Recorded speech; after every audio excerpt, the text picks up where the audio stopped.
మేమైతే ఈరోజు వనస్థలిపురంలో ఉన్న మహావీర్ హరినా నేషనల్ డీర్ పార్క్ అయితే వెళ్ళిపోయాం.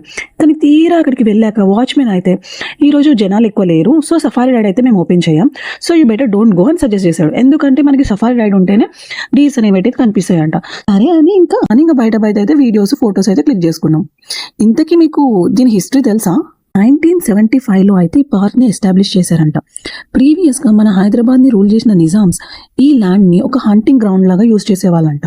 ఎక్కువగా black bugs, wild spotted dears, wild boards and peacocks and many other bird species కూడా ఉంటాయంట. After many concerns about declining of wild life population, Andhra Pradesh government అయితే ఈ ఏరియాని ప్రొటెక్ట్ చేసి and it developed as a national park. 1994లో అయితే ఈ పార్క్ని national పార్క్లా declare చేశారు and it is named in the honour of lord Mahavir, who is the 24th Tirthankara of Jainism.